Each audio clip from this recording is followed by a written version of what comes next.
The prairie is quiet, too quiet. Not the peaceful hush of snowfall or a sunset, but the heavy, watchful silence that comes before a storm. Or worse, before scarlet fever. It starts with a single cough in the schoolhouse. A child is sent home with flushed cheeks and glassy eyes. Then another, and another. By the third day, the whispers have a name. Scarlet fever is back. But this time, it's not just in town. This time, it's in the Ingalls cabin. Mary wakes in the night, burning with fever, her throat raw, her skin dotted with that telltale rash. Caroline presses a cool cloth to her forehead, but her hands tremble. She's seen this before. She knows what it can do. Before dawn, Charles rides for the doctor. When Dr. Baker arrives, his face is grim. It's scarlet fever, he confirms, and it's moving fast. He gives strict orders: quarantine. No one in, no one out, not for church, not even for help. For the Ingalls family, this means more than just isolation. It means facing their worst fear, not just losing Mary, but losing her alone. Laura watches from the doorway, her heart pounding. She wants to hug her sister, to read to her like she did for the Hanson girl. But Ma's voice is firm. You must stay back, Laura, for her sake, for yours.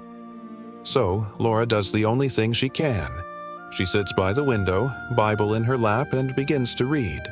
Not loudly, not for show, but softly, steadily, like a lifeline cast across the room. The Lord is my shepherd. I shall not want. Her voice is small, but it fills the silence. Soon, Caroline joins her. Then Charles. Even baby Carrie, sensing the gravity of the moment, sits quietly on the floor, her thumb in her mouth, her eyes wide. In that moment, the cabin becomes more than a sick room. It becomes a sanctuary. But outside, fear spreads faster than the fever. Walnut Grove shuts its doors. Neighbors leave food at the edge of the yard, then hurry away. Even Harriet Olson, usually so quick to judge, sends a basket of broth, but doesn't come near. Only one person dares to cross that invisible line: Mr. Edwards.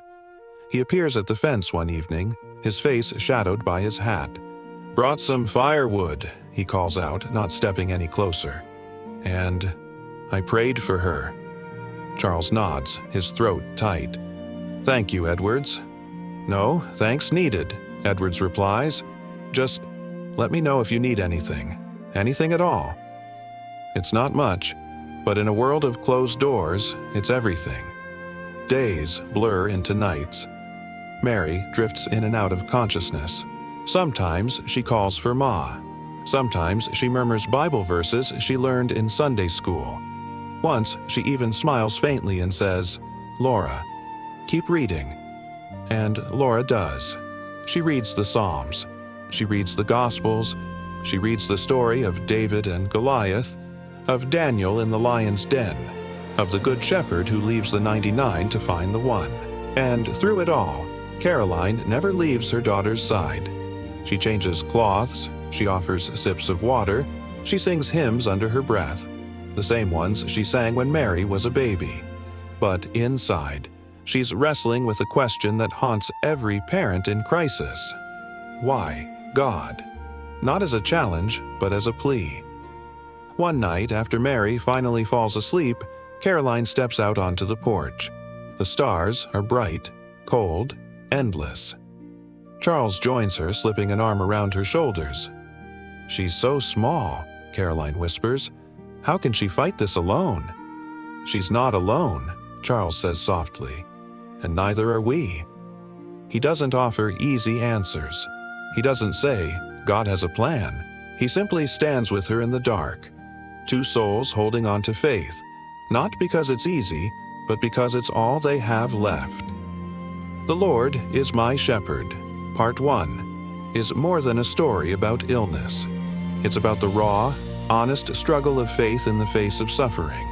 In 1870s America, scarlet fever was often a death sentence for children. Families buried small coffins in quiet corners of cemeteries, their grief wrapped in silence. To show that struggle on television in 1974, without sugarcoating, without miracle cures, was incredibly courageous. Michael Landon, who wrote this episode, didn't shy away from the terror.